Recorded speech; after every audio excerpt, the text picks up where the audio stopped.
This is Jim the Keys Bartender coming to you from Key Largo. Is Keys Bartender episode 194, Positively Flawed. So this is going to be a solo episode. We'll be trying this out. As most of the listeners know, that we've had a trip to Poland, my family and I.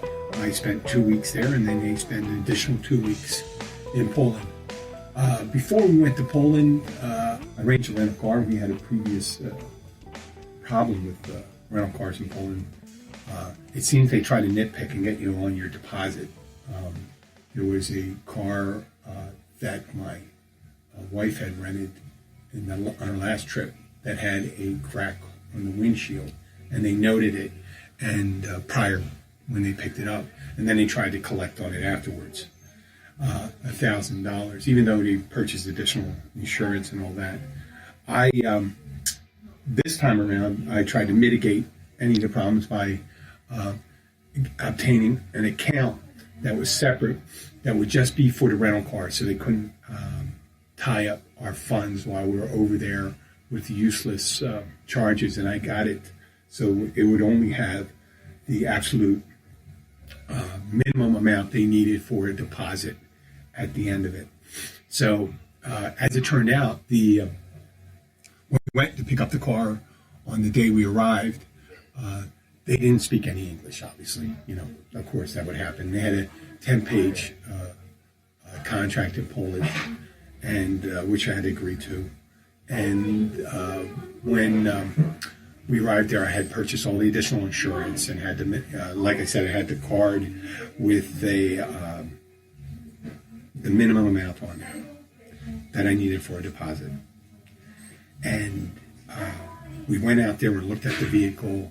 I had to, for some reason, they wanted to have another card with the amount. Luckily, I did have an account, a separate account with a card where I had to. I made sure that there were funds on that card that would cover the minimum deposit. I just didn't want them to have access to, multitudes of like $2,500 or something like that, because it always seems like they go over the deposit amount when you return the vehicle. So we went outside, we took pictures of the vehicle. There were, this small dents and scratches, but otherwise it was a decent vehicle. It was in kilometers, so it had 60,000 kilometers on it, so that's about 40,000 miles, give or take. And it was a Nissan Juke. I'd never heard of it before, but they always have these models over in Poland. If you could see all these Chevrolet or Ford models that you never hear of here in the United States, they sell over there. So we bought the vehicle. There was no tolls, so we didn't have to worry about that. We had limited mileage, and of course I explained about the fuel. They had it's fucked over there for fuel. It works out to maybe $5.50 to $6 per gallon after you convert, do the liter to gallon thing and stuff like that. So it's approximately a little more than 10% or 220% of what our gas price is over here. And as they said, on their highways, they have no speed limit on their highway system in the left lane, so you can easily drive, even in the slow lane, drive 80 miles an hour. And just once one of these smaller vehicles, unless you have a high performance, even the high performance ones, when you go over 80 miles per hour, that the mileage dramatically decreases, and you're paying $6 a gallon if you're going 1,000 miles or something like that. That can quickly rack up the bills. So I was trying to be reasonable about it. I was driving to maybe 80, 85 miles per hour, and still people in the left-hand side that were blowing by me, it looked like I was standing still, and they were going a good 60 miles over, maybe 140 miles per hour. So I didn't really have a problem with that. Most people were safe. I didn't see one accident while I was over there. So I left 2 weeks in, and then my wife has the car for another 2 weeks. So they're staying over. I come home and work and try to recoup some of the money that I needed to pay for the trip. And when on the day she's arriving, early in the morning, it was a Monday morning, this past Monday, and I get a text. They were requesting $500 additional because we had made they said we turned into Slovakia, which I wasn't even sure if we did, which we may have been there for 5 minutes because there's Slovakia is right near the border of Poland, and it is part of the EU as Poland is, and there is no border. There is a border. Obviously, there's a geographical border. I'm not a fucking Cretan. I know there's a border, but there isn't border control. So it's just a highway, just like if you went from even less control, pretty much, from like Pennsylvania to Maryland. There's not like a big sign that says you are now leaving Pennsylvania and in Maryland. It just, it may have been a sign. I just don't read Polish or Slovakian, and they have it spelled differently over there. So we made quickly when we were, I think when they said the day that we were there, we turned around realizing we lost, and we turned around. And it turned out we spent maybe 10, 15 minutes in there. So on a Monday, the rental company returned. The car was fine. The fuel was set up, but they said it was a $500 charge. A $500 charge for traveling into another country inside the European Union, which I really didn't understand because, you could stay on the highway and you drive directly into Germany without even stopping. So we're figuring, I picked my wife up and my daughter on Monday, and I figure we're going to get up the next day on Tuesday morning, and it's 6 hours ahead. And figure I'm going to try to dispute it some way. They got my money, but I figure if they decide that it's within the contractual obligations, I was going to have to do that no matter what. And even though I didn't see that, I do understand that. I'm not a child, So I'm going to quickly get to the story. You guys are going to love it. So I call the company in Poland on my phone, and I get a person, and he doesn't speak English. So my wife's Polish, and I put her on and I asked her to translate for me. So we're talking. She's talking. I understand she's saying something about Slovakia and all that, and it doesn't seem to get heated, but I ask her every couple of minutes, I ask what's said. And eventually she said, well, he's given us an email address so that we may call their office, and then we'd be able to dispute the charge. We thought that was nice. And she said she was being very friendly. So she got back on. And then right after that, I'm thinking, wow, email address. I'm able to talk to somebody. Perhaps they don't have one person that speaks English. But no. So I'm thinking, oh, this is going to be great. I'm going to have to write an English one. Or I'm going to have to translate it, write it in English, and she's going to have to translate it in Polish. So that's going to be a clusterfuck in itself. But we go and do it. And I'm thinking, okay, well, it is what it is. And then all of a sudden, Abby's talking, and she hears they're having a problem with the processing of the payment on the second card I gave them. They may have gotten the wrong number. And I remember they scanned the card. He swiped it. So he should have gotten the information exactly. And they wanted to get the number of the card again. And right at that second, the angel sang. It was like a blessing. I was going to get screwed again. I just said to Abby when I heard this, I said, honey, and Abby understood right away, tell them we'll get back to them in a moment with the card.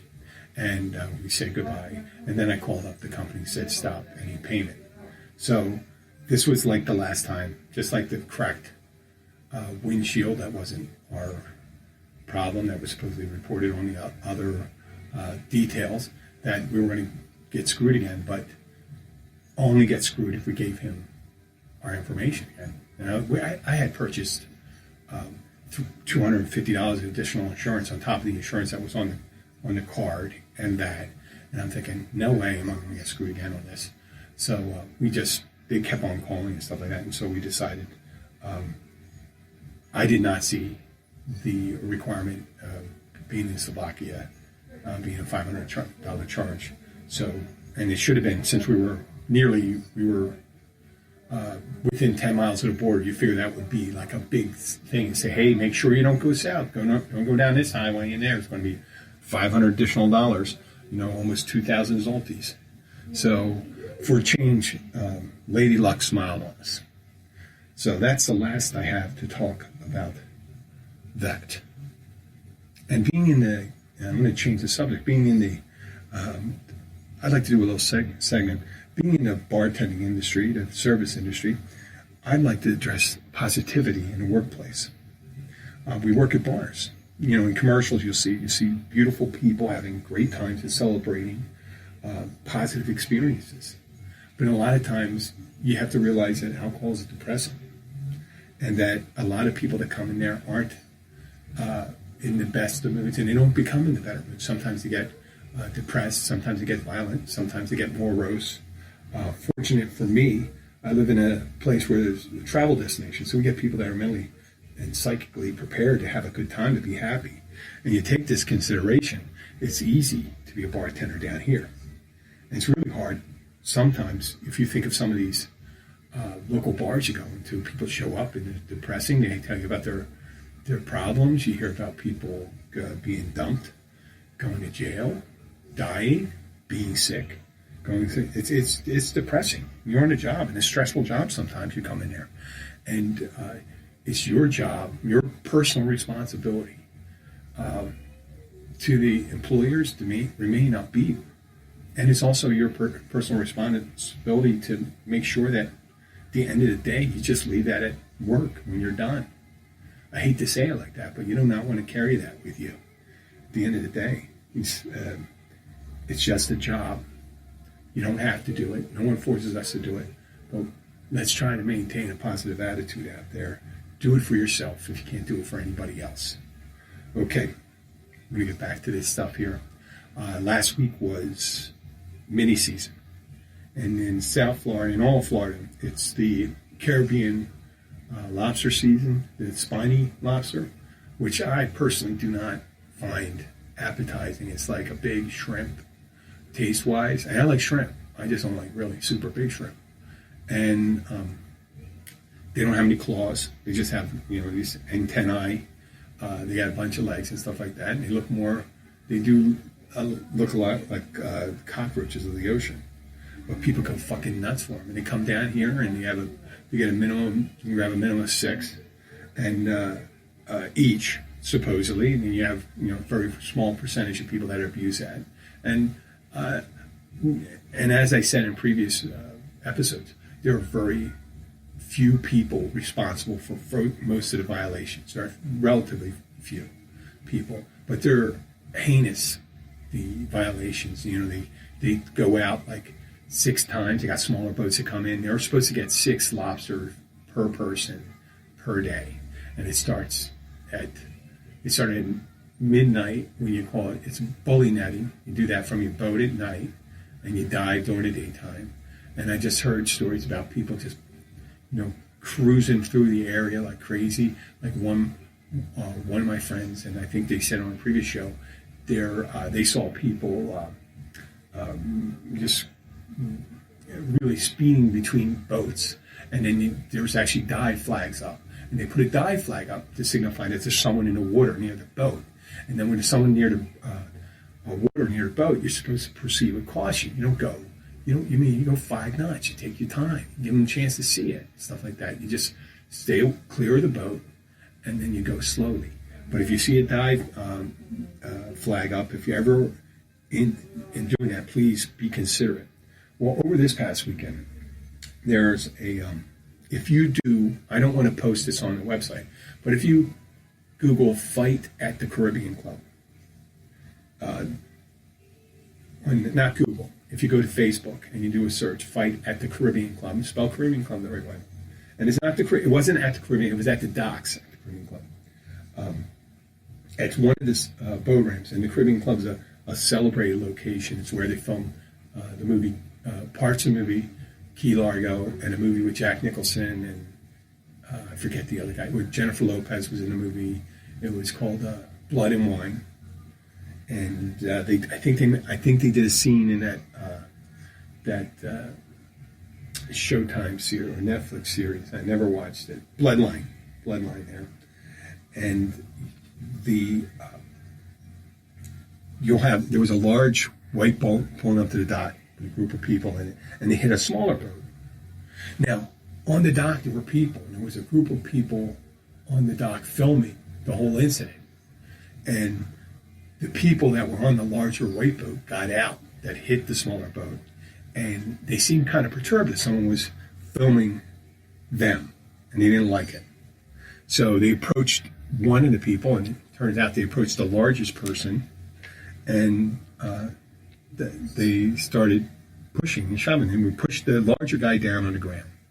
And you'll be able to see this in the video. But what happens, the man gets pushed off his feet, falls to the dock, and then his another woman comes, I think from the group from the larger boat, comes in, and she's kind of mouthing off, and then a woman gets in, steps in front of the man that fell, and one of the men off the boat, the offending boat, I think he smacks her. Now, at that point, the larger man that fell on the ground gets up, and he proceeds to hit the man that smacked the woman, and it could be his wife or whoever. If you see the video, if you get the chance to see the video, he threw 5 punches, and another one shows him throwing an additional 2 forearms to the head. And at one point, the guy that pushed the guy down and started the whole thing. It looks like he's unconscious. So they call the police, and EMT. 3 people are arrested. The guy on the ground gets taken to the hospital, and he has a broken nose and blood and all that stuff. And the video, like I said, the video is posted, and you see the amazing thing about it though is the locals, the response, and it just may piss off people. We are a tourist town. This is not typical of the behavior of people that come down here from Miami. But the first thing you see is people say, one comment was, blow up the bridge to Gilbert's, from Gilbert's. That means the bridge from the mainland to the Keys. Well, there's actually another way to get down here. But I don't know about severing our lifeline to the mainland, how that would really do anything. And then they, how would we get food and water and stuff like that? That would just be like, cutting your nose off to spite your face. It's just a crazy thing. And then they started blaming the Caribbean Club. And these people, the guy that started it, they just arrived by boat. They were drinking by boat. It was not instigated by the Caribbean Club. It was instigated by an asshole at a dock in a boat. The Caribbean Club didn't have anything to do with it.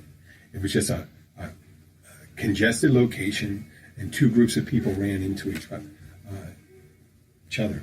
But the idea that you would damn all tourism, and I hear that was one of the main things that you hear about. What? These are people that come from Miami. These are people that come down to Keys. The Keys are different now. Blah, blah, blah, blah, blah. Well, what the fuck? In 2016, according to Tourism Today, 54% of the Keys workforce is involved in tourism. It brought in $2.7 billion. It was responsible for tourism was responsible for 60% of the spending for Monroe County. And that's attributed to tourism. What are you going to do? Are you going to throw the baby out with the bathwater? How are we going to make fucking money here? It's like saying, we're going to take a brief break, and I'm going to come back and tell you a little story about another town that had an incident in the summer about 43 years ago. If you want to get your information about the Florida Keys straight from the locals who live here and the ones who love it here, we've got you covered. Visit 43keys.com as your source for everything Florida Keys. Sign up for our newsletter and you'll always be up to date on all the Keysy stuff that's going on down here. Go to 43keys.com. That's the number 4, the number 3, keys.com, and sign up today.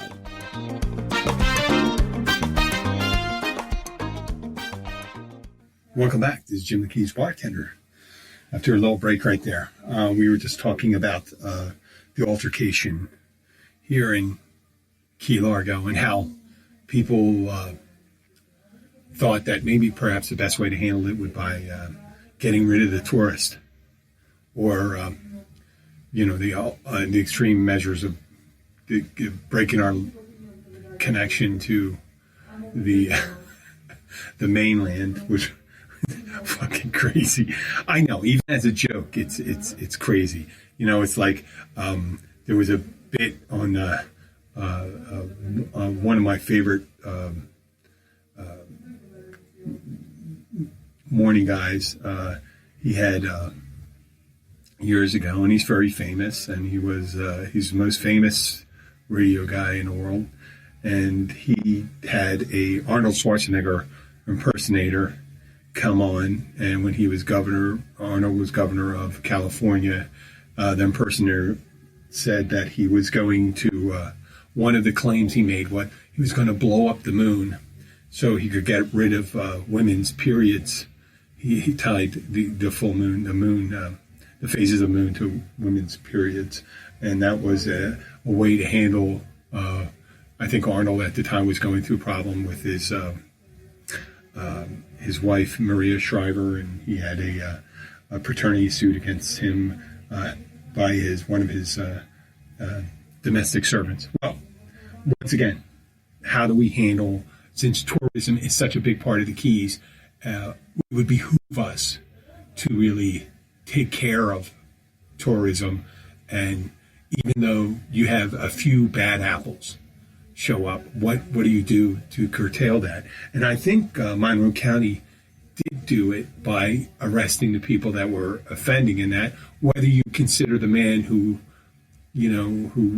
I understand the violence, beating the guy senseless and knocking him out may have been, but I don't know how I'm pretty sure I would have beaten a man unconscious if he ever smacked Abby.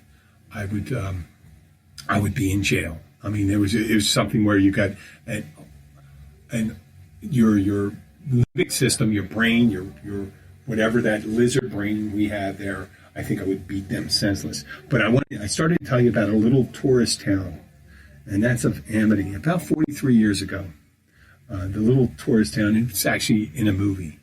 The little tourist town of Amity on Long Island, the Hamptons in particular, had to deal with a shark problem.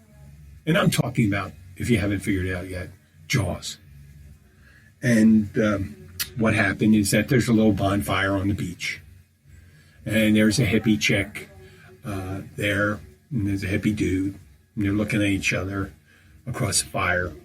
And they may have just, whatever they're partying on, I don't know if they recall what they were doing, but she lures the guy in there. They're going to go skinny dipping, and she ends up being the victim of a shark attack. And the next day you have a response. The town, there's body there's a lost, a drowned girl or a missing girl. They find body parts on the beach, and what is the response of the town? Right? They know something happened, and Brody is brought to his attention. He thinks it could be a shark attack, but then they come back and say it probably could have been a motorboat accident or whatever, stuff like that. But first of all, because it was kids, they were kids that were probably visiting Amity. They didn't blow up the ferry, that brought the flood of tourists in, and in fact, the food for the shark, did they? No. What they did do, their first response was to send a fleet of yahoos out. Shotgun blasting, crossbow toting, dynamite blasting yahoos to kill all the sharks willy-nilly. Which, in the end, they brought in a tiger shark. Remember? Oh, what? When Hooper, Richard Dreyfuss comes up and explains something, what you got there is a tiger shark, and the guy said, it was really weird. It's a big, burly guy goes, oh, what? Like, super effeminate. But even there was no, even though they got that shark, they decided to send their people, tourism, right? They got the one shark, couldn't guarantee that shark. The mayor, sleazy guy. Remember that suit he was wearing? You see the suit. That was emblematic of the 70s. That suit was definitely, that was the emblem, the uniform of every used car salesman, real estate guy in the 1970s. And he said, listen, we are not going to close the beaches. You know, it's 4th of July weekend. Tourism is so important. I mean, in Amity, I think tourism probably didn't make even, it could have been like maybe 25 to 30% of their income. Tourism is year-round down in the Keys. They just deal with it. They have it a couple months out of the year. And they, you know, a lot of them were fishermen in Amity and stuff like that, and in the fictional town of Amity. But the dynamics still work that way. And even though they had evidence that there probably wasn't, they opened up the beaches again. And then that what happens? Another attack happens out there on the beach. Jaws. It was just a splash that summer. Everyone went fucking nuts over sharks. You know, it was the end of the Vietnam War. Ended like a year and a half earlier. The last helicopters left was ferrying Americans and the Vietnamese people that worked for the Americans off on the aircraft carriers and stuff. They were flying them in from Hanoi. It was a year and a half later, and people went nuts over shark attacks. It was crazy. It was fucking crazy. So, their 4th of July, a second attack occurs. They thought they had gotten the target shark and stuff like that. Hooper already explained the bite radius wasn't correct. But the guy said, you know what, the money isn't there. They still sent their kids back out. The mayor sent his kids back out. They were in the water. You remember, they're in the hospital. And Brody, Boy Schneider, goes up to him and says, hey, listen, you know, you got to sign this allowance so we can hire this guy, Quint, the boat captain, and so we can go out and get that shark, which I don't fucking quite understand how they think they were going to go and get the big shark by going out miles out into the ocean when all the attacks occurred near land. Why would you head all the way out, miles out? That's the one thing someone still hasn't explained. Like, does it go and feed there? Is that like his commute into work? Like Amity was, hey, you know, I got to go. Actually, I think in later the sequels, it turned out that the shark was a female shark and it had babies, and they lived off there afterwards or something like that, whatever that was. But was that a commute going into work and then it would go and head out miles out? I mean, if I was the shark, I would just head, if there's all that food there, if you're going to go in there for, if my food source was a mile away, I wouldn't go and say, well, what I'm going to do is I'm going to head out 20 miles away and then I'll come back to eat. Like, no, if you're always meeting, if you decide that you're always going to just fucking eat at McDonald's the rest of your life, why would you get an apartment or a house 20 miles away from McDonald's? You get the house within walking distance of McDonald's, or right next to McDonald's. So the shark wouldn't. I mean, why they headed out and they started chumming in waters and stuff like that? It was great, but they did. They sent out what their response after they realized they have to get the shark, after their real issue in a tourist town. In order to address the situation, they sent out Brody, Hooper, and Quint on the Orca to get the shark. Just like Monroe County Sheriff's Department did. They went out, they arrested the offending individuals.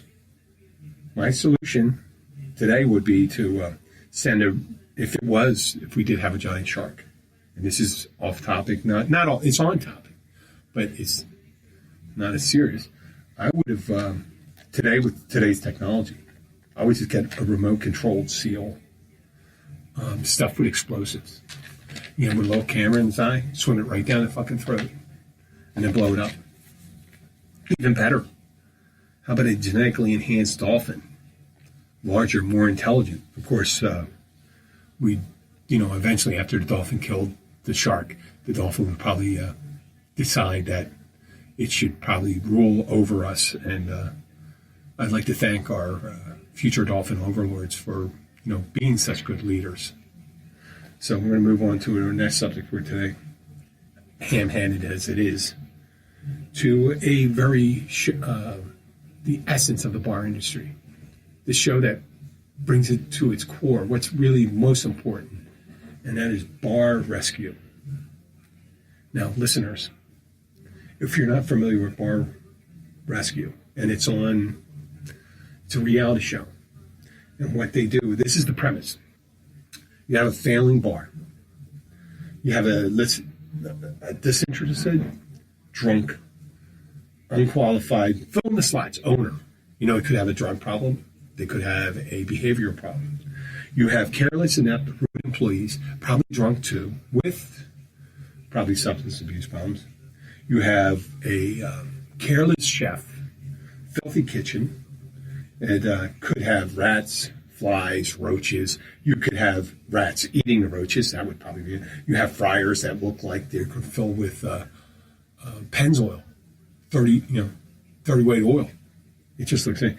And a very interesting part that I've seen in anecdotal, though, and someone probably will point out to me eventually, they never show the restrooms. Maybe they think once they show that picture of a site of an open sewer pit, that you can never recover from that. There's no way to rescue that. Now, the hero of the show is Jon Taffer. And Jon Taffer talks about being in the business for 40 years. And he is the expert on how to make a bar successful. You know what I mean? He has this thing. This is one that do this, do that, do that. And there are a lot of successful bars. And they start out at the beginning, they said every year, 6,500 bars close. Bars and restaurants. Maybe bars and restaurants, whatever. And he's the savior of bars, obviously. And after seeing, let's say, 30 things, there seems to be common threads. And the place, it's Jon Taffer shows up the night before. They're sitting in a nondescript SUV with a celebrity bartender or someone. One of my favorite episodes has this bartender actually from one of the episodes who was working at the failing bar. And actually was pretty sharp. I have to say that. And then they have a culinary expert, a chef. Why you'd have a chef come in for a bar? You can call him a chef and whatever, stuff like that. But it's bar food. You don't need a chef. And they're outside the bar, and of course, inside the bar they have a very well financed surveillance system with remote control cameras looking around. Of course, the place is under capacity, because if it was of capacity, that means they're making money. So that really wouldn't work for itself, because the bar rescue would be, most of the people they're always, I guess they got to show them a picture of the books, show them that they're losing money. They're about to go out of business.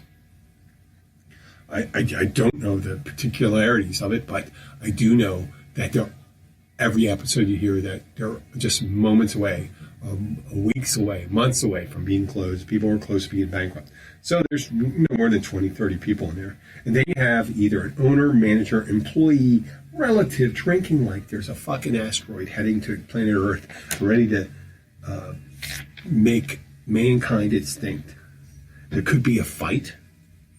There could be almost on any number of things. And one of the recent ones, they had the owner's wife, who was also a partner, twerking all over the place, rubbing her ass on everything, every person, all the employees, just doing it, drinking their faces off.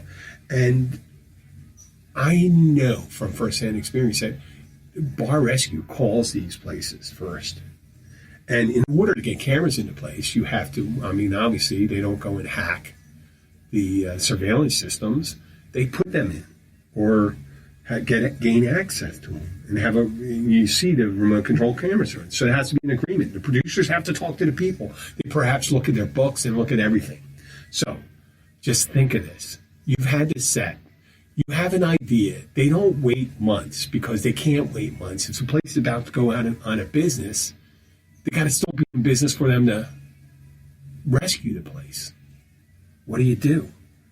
Well, they set it up. They probably know within a week what's going to happen. So on the night of that episode, they're out front. You never think there's no way that the place could have even worse behavior than this. If that behavior is like that every night, you got all the drunken employees, all the fights, all the arguments and stuff like that, I don't think any of these places would last a month, let alone a week. And my question is, as an owner of a bar, how badly do you want your place to be renovated? Enough to allow your staff to have a drunken orgy. It would appear in most cases it would. Eventually, I imagine there was one episode where one of the employees, and this was in the past, they showed a video that the nephew of one of the owners, who was the manager, rented the place out to have an adult movie made in the bar after hours. And it was on a faux leather couch that's next to their pool table area. And Jon Taffer comes rolling in with it, and then he shows them the video and say, "Hey, listen, is that the couch over there that these two are consorting together on?" And people are looking over at the couch and go, "We sit on that couch," and they're like truly disgusted.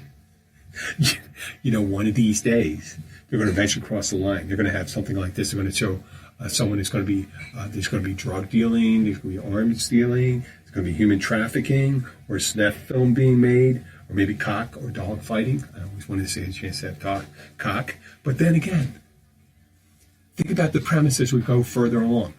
So if Taffer comes rolling in, he sends in two people, usually just two stringers. I'd like to call them stringers. And they come in and order things off the food, and they comment on the people in the industry, or perhaps, or two young ladies, two young men. They order drinks and stuff like that. They get some bad drinks and stuff. Now everyone's been drinking. You're going to get shitty service. Your food's going to be horrible. Every so often when they're watching the cameras in the kitchen, if the guy's not doing anything unhygienic, Taffer will just walk in and dramatically go, "I can't allow you to eat this because I'm putting your lives in danger." Well, wait a second. How long could these guys have been doing this? I mean, you have health departments, stuff like that. After you had a couple people get sick, a couple people died, they would have shut the place down. And then Taffer comes in and starts talking to people, starts screaming his head off. Screaming at them, insulting their manhood, insulting their intentions, insulting them as human beings to the core. And people stand there and take it. I mean, they must have bodyguards there or something like that. I don't quite understand it. But what I do understand, it makes great television. And then here's another recipe for it. He comes in, he brings them a new asshole. Tells them, "This is your problem, this is your problem, this is your problem." They may or may not get rid of several employees. To be one bad employee, they're going to fire this person anyway. You know what? Every so often they fire someone. I just don't understand how they do it. You're on record. You signed up for this. To be it, you're getting fired. You're never going to be able to work in the industry. You get fired for something like that, and you show them your bad attitude, and it's forever memorialized in tape. So they go in and say, "Hey, listen, I'm going to leave." And then they go and say, "Listen, I'm going to give you a night to get the place in order." And more often than not, they do a half-assed attempt at trying to clean it up. There's one that's the fryers that don't clean up. They don't scrape all the gunk off the exhaust vents. They don't clean up the bar. They don't do anything. And they come in, get upset. They can bring their crews in and clean up, or they give them a second chance. And they go and give them a little training, tell them a couple drinks, give a little review, light review and stuff like that. And then open up the doors to a flood. Now this place normally gets 40, 50 people. You bring in 120 people at one time. You bring a busload of people into a restaurant bar, you're fucked. You know what I mean? If you just have 2 or 3 people, you're not ready for it. 120 people, you're going to just have to deal with it. It's going to take a while and stuff like that. And, you know, the kitchens are you're already under examination, being watched. Imagine how you're being micromanaged while you're doing this. Hey, how long is it going to take you to do this? Or your fryers aren't going to. Blah, blah, blah, blah, blah. Do this hot dog. How long is it going to wait for this food to go out? Hey, are you taking care of these people over here, bartender? Look at these people over here not being served. Look at this person not being served. Hey, look, this guy's snorting coke off the table over here. This guy's sticking his finger up the girl's ass. You know, whatever it is. What are you going to do? You're going to fail. They're designed to fail. So they fail another time. Then they bring them in, get them crying and all that stuff. You own them and stuff like that. Give them some a little more training. Send them away for a day or whatever. They make it sound like a day. And they come and redesign the place. And they come in and they reopen with half the amount of people.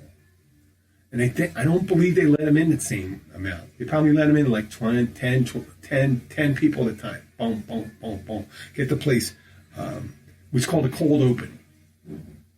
You know, do a cold open, you don't tell anybody, you start bringing them in, you call in, you bring some people in, and you get it. That's what they're doing. They come in, open up, they're all successful, and Taffer goes something like this. I believe you guys are going to be very good. We've redesigned the place. We got these, they never go into bathrooms, but it's going to be awesome. We've got these light-sensitive urinals with the mood lighting and stuff like that. Allows you to urinate when you need to, so people with weak bladders have increased. No, they don't show any of that shit, but they do other things. You know, they got their POS systems, beautiful POS systems.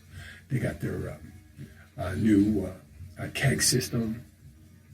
Got their the kitchen all cleaned up, all ready to go. New products, new menu all lined up, simplified the menu, and they're ready to go. You know, I think it's a great thing. Eventually, I do believe they're going to screw up and make a mistake. So, we come to the end of the show. We've got 42 minutes here. I wanted to say, since we're saying about, I did mention Jaws. There is a thing that's near and dear to my heart. I feel strongly against the rapine, the incredible loss of sharks in our oceans. It's Shark Week right now, and there are thousands of sharks killed every day, and they're the apex predators responsible for killing. They're responsible for the balance of sea life. They kill the sick and diseased fish. You know what I mean? They're part of the ocean. They're part of the ecosystem, circle of life. It's important. They're an important part of the chain. If you take that chain, that link of the chain out, when you take the predator out, it's bad. Same thing goes for lions. Same things go to wolves. When wolves were reintroduced to Yosemite or the national parks, it got healthier. You need to have the predators around. So, as parts, we started out talking about the problem at the Caribbean Club. We need tourism here. I don't mean to equate the tourism to predators, but sometimes you do have bad eggs. They're not all bad eggs. If they're all bad eggs, no one would be fucking eating eggs anymore. They'll be eating, what's it called? Oh, God, I even forget the thing. There's some artificial egg thing that people eat. But if all the eggs are bad, no one would be eating them. Same thing as tourism. If all the tourism is bad, there's negative aspects and positive aspects of tourism. We survive on that down here.